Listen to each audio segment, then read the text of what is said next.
What's going on, people? It's your boy D Davis here, and I'm live and indirect right at your neck, coming with some more sports talk and bull stuff. And today's going to be a lot of bull stuff and not a lot of sports talk because I went live earlier. Hopefully, you saw the video. If you didn't see the video, go check it out. I made live just talking about some stuff that was going on.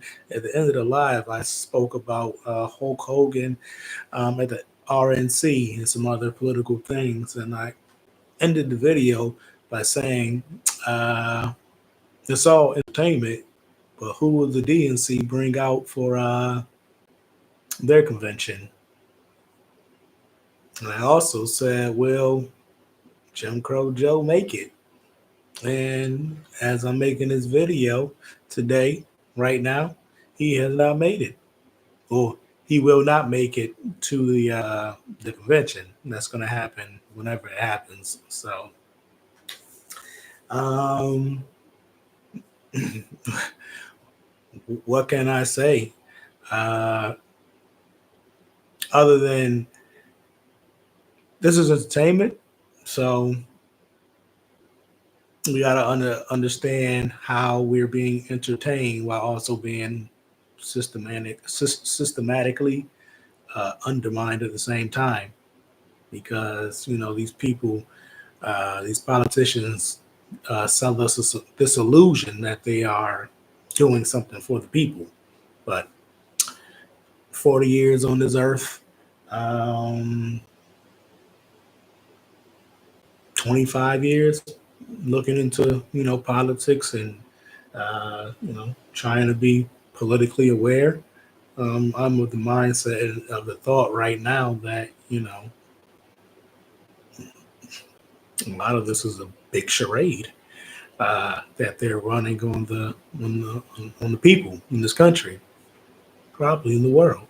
But let me continue to entertain or try to entertain or give my thoughts on this whole thing. So, Jim Crow Joe says no more for 2024.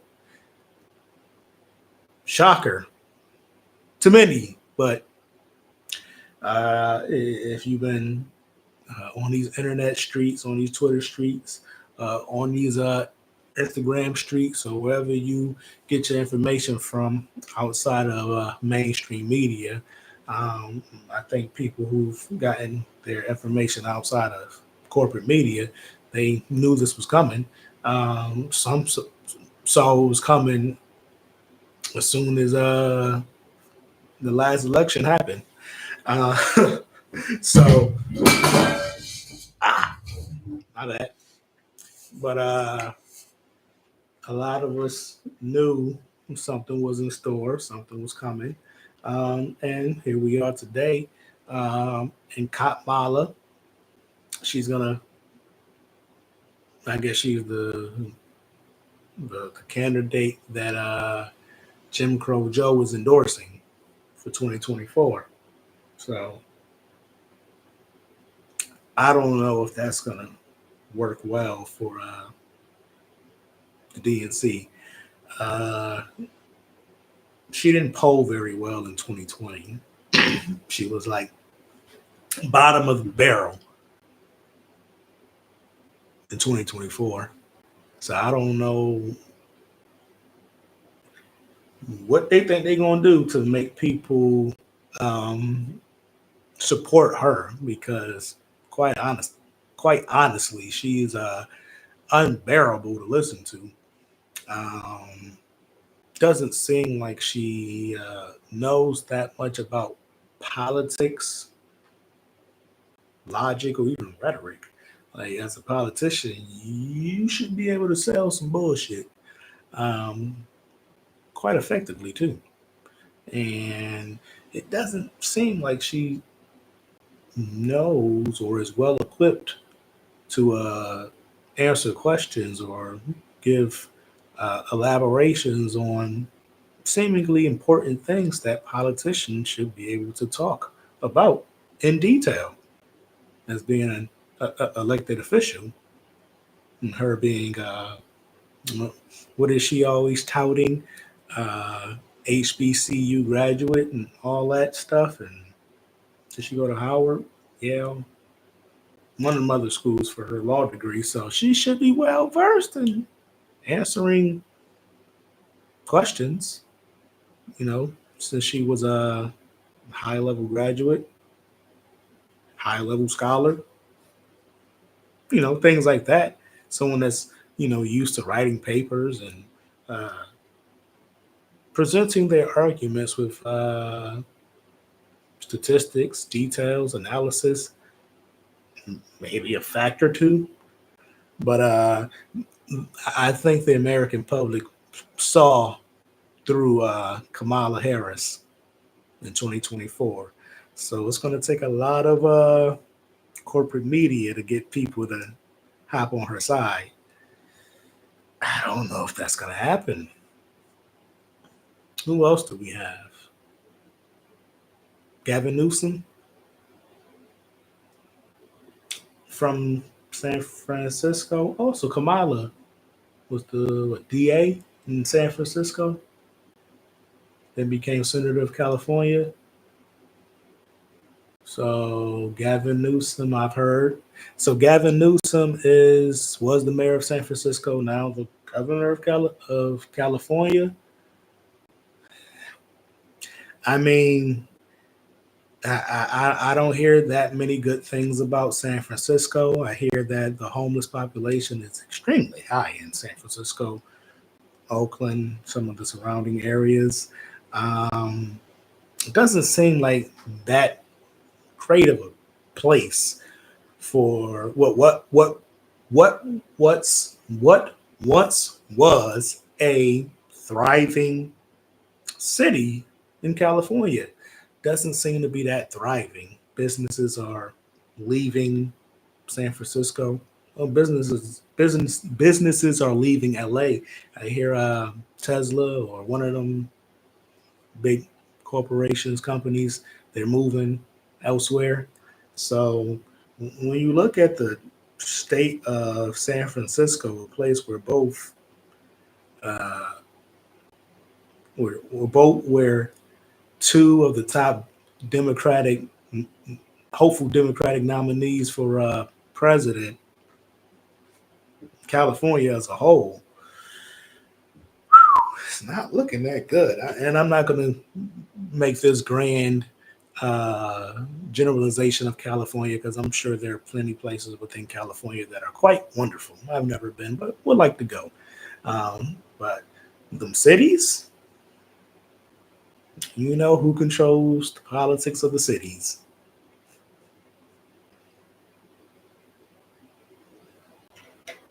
We know this, right?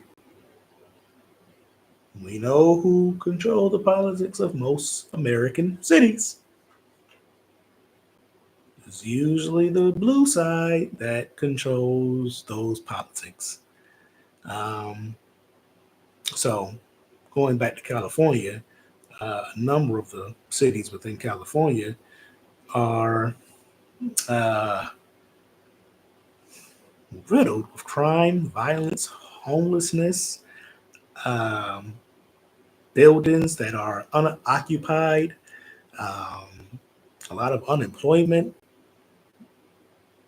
It's a lot of stuff going on in those cities in California. Yet, the DNC will probably prop out two prominent politicians out of California as their hopefuls for president. Doesn't seem like a winning strategy to me. I know I've been auditioning for I've been auditioning for a number of jobs. I think I could do Stephen A's job. I think I can do Skip. Fox Sports is open. Skip and got and he's not coming back. Skip pulled a Biden, or maybe Biden pulled a Skip. Or maybe the DNC pulled a Fox, or the Fox pulled the DNC. Who knows? But uh, those are the two ones I can think of off the top of my head. I keep hearing Michelle Obama. That is who Oprah and all them people on MSNBC. That's their dark horse who they hope will run. Maybe a Oprah, I don't know, but like those are the unicorns for the DNC for that party. Oprah and Michelle. They was trying to prop Kamala up to that space, but the people don't believe, and the streets know better. And I've seen all these videos uh, of of black women or melanated women or indigenous women out of California, out of Oakland, um, or out of San Francisco, and they was talking about how Kamala was very, very uh, authoritative or draconian with the way that she handled her position in the DA's office or head of the DA's office. Um, the young women, the young men, they said a lot of those things that it was very draconian. And the way that she went about it, she did it with a smile, cackling and all that, what she is now. But yet you see today, you would think that she is uh, friends with with the populace, friends with the people who got her in office, all about them,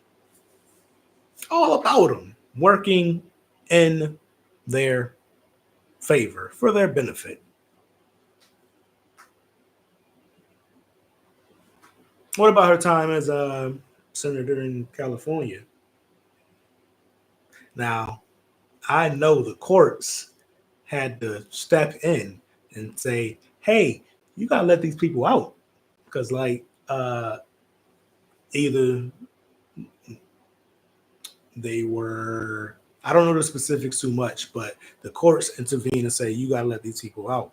But Kamala stepped over the courts and said, "Nah, they gotta stay in prison," because when we understand what prison is a little bit of breeding ground for gang activities, and also breeding ground for gang activities, and gangs set the stage for streets. So understand prison and street life, culture, that stuff. Uh, Also, there's monetary gain in having people. What's that 14th Amendment? Okay, you are not a slave, no longer slavery unless you break a law, commit a crime, a felony, and you are a prisoner or a, dare I say it, slave. And then you have to do hard labor. So remember hard labor back in the day, the chain gangs, you digging up stuff and stuff like that. But now hard labor is like, creating products within prisons for multi-million billion dollar companies, corporations. So the question that has to be asked is, did slavery really end, or was it redefined, changed, switched up? That's a much deeper conversation. I'm sports talk guy with a little bit of bull stuff, so we're bull stuffing right here, right? Cool. Gavin Newsom. Go more into deep. Oh, let me go back to Kamala, because Kamala, she's all over the place. She on the Breakfast Club talking about she was listening to Tupac and smoking marijuana. The same thing that you locked up many people in California for doing, smoking marijuana before it was legalized, or before the way that they can get people locked up for it out there. Um, and listening to Tupac. But when she was in college, when she was at Howard, Tupac was not a musician. He had no music out at the time. So were you capping? Clearly you were capping. And that's why the people who you pander to the most don't like you, don't accept you, don't respect you. It's not gonna go so well for you. But I know I was trying to make a point earlier about what I'm auditioning for. I should be auditioning for strategists. This is all fake anyway. This is all booking. I can book. I could book a compelling product. This is all entertainment, all theater, right? Maybe I'm just thinking too deep about it. But back to the third person who they could bring in, the hopeful, who they think they can. Maybe that'll be a October surprise.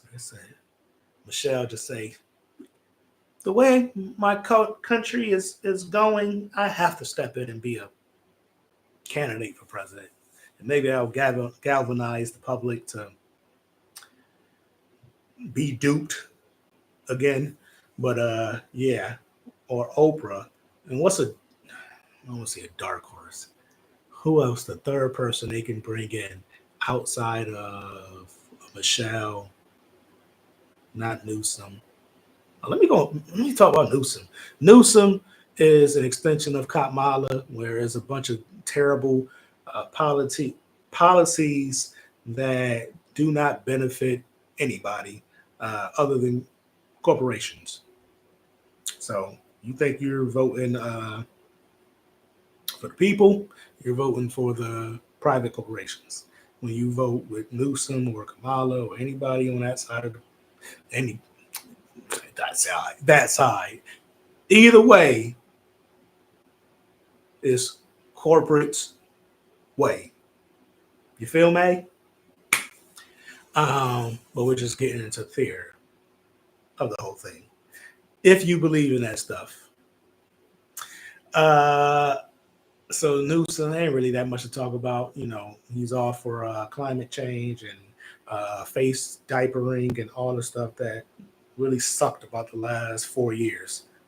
And that has made California, not in all places, but mainly in the cities, a stupid cesspool, crime riddled, uh, depraved,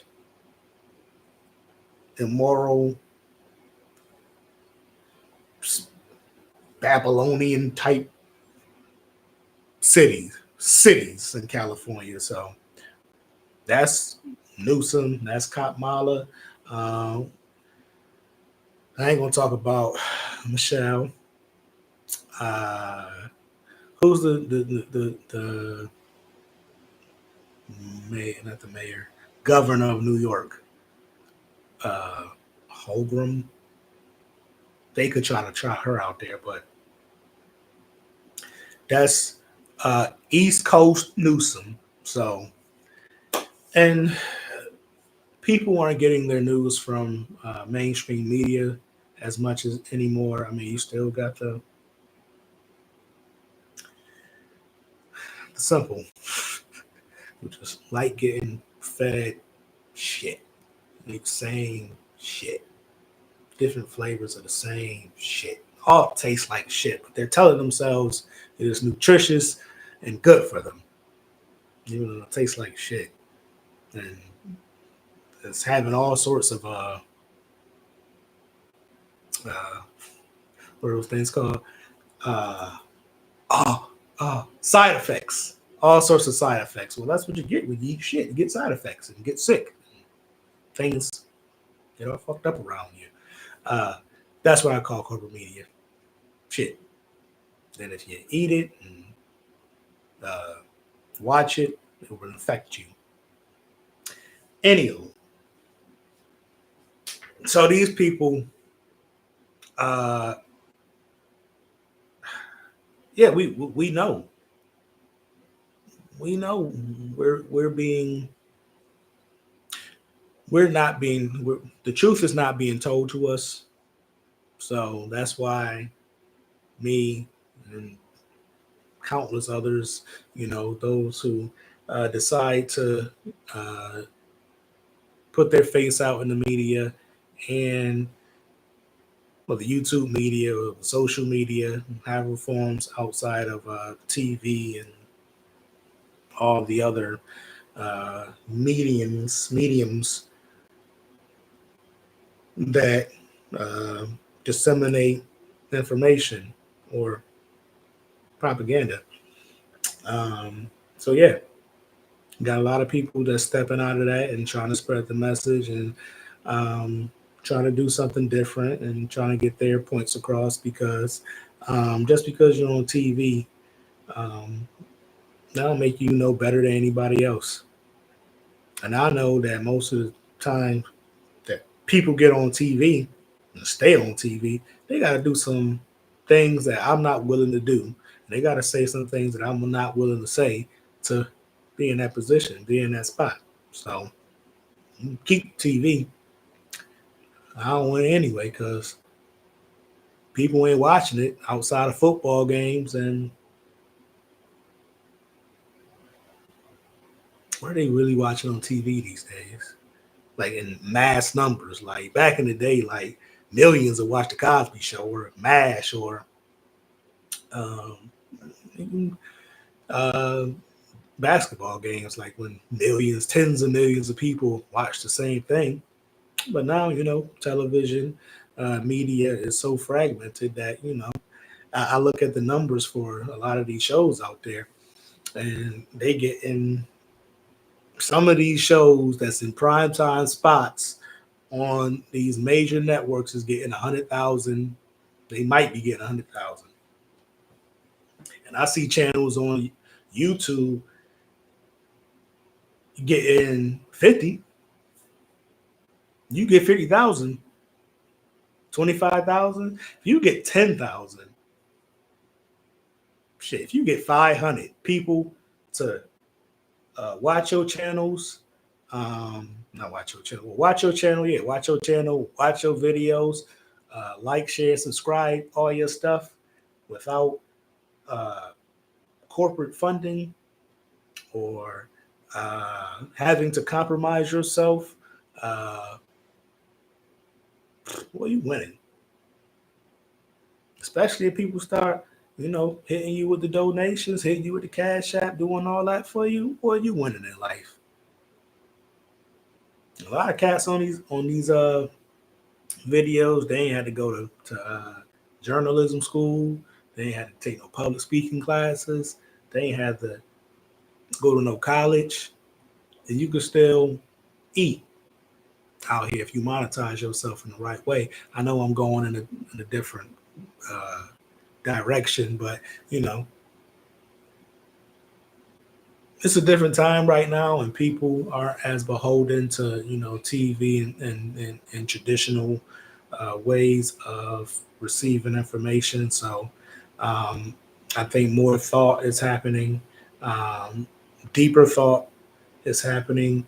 Um, things are more conversations are happening because as this world goes, as you learn, the more I learned, the more I learned, the more I know how much I don't know. And this is coming from somebody with college degrees. I got a master's, but you get to a point where once you get deep into uh, things outside of academia or accepted academia, or things outside of corporate media, whether television, newspaper, magazines, even corporatized social media, which is infecting the landscape a lot. Um, but you can do it.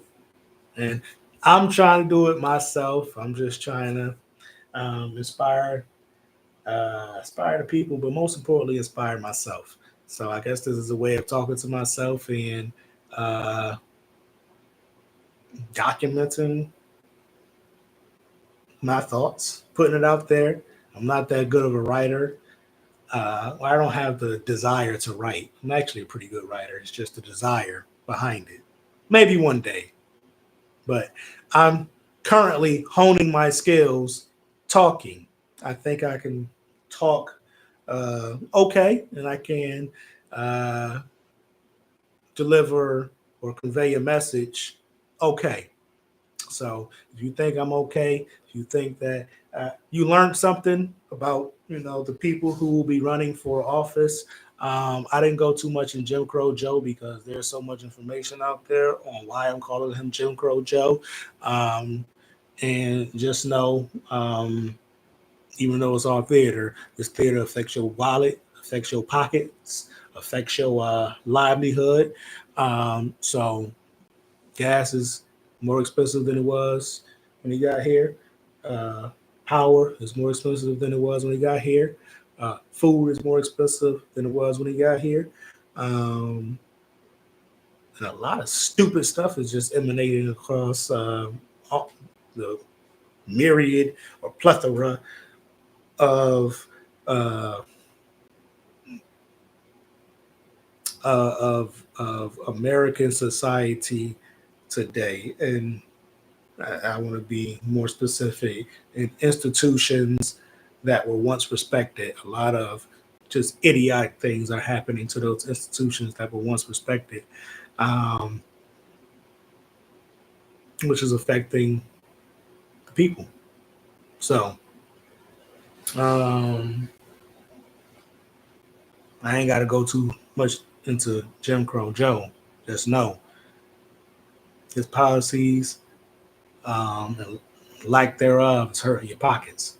They can sell you on that climate um, change and all that nonsense. But all I know is the people who talk the most about climate change and its effect on the oceans and all that stuff.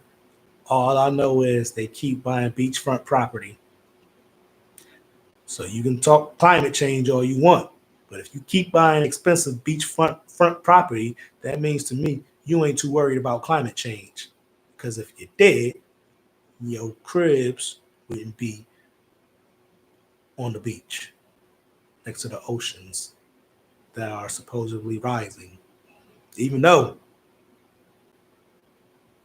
there's no science to back that up.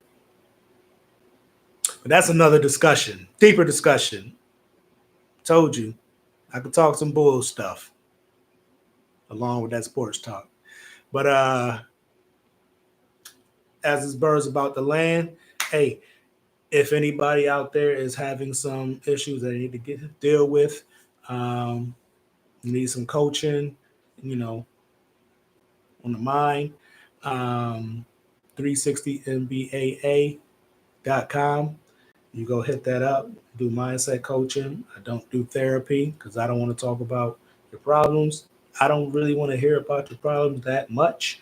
Um, I want to hear about your solutions. You can talk about solutions because that's what I am. I'm very solution orientated. So uh, I'm not going to spend time talking about your past because I could talk. We could talk about your past and how that affects you. But at the end of the day, what are you doing right now or today that is going to benefit you in your future? Talking about the past doesn't really get that much accomplished, but preparing for the future does. So that's 360 MBAA, 360 Mind Body Awareness and Assessment. Also, parents out there, caretakers, caregivers, uh, folks with kids, if you got children who are um, behaving how you don't want them to behave at home or at school, and you've been trying some things, try 360 MBAA for parental consultation. I am a I've been working with children in the field uh, for 15 plus years.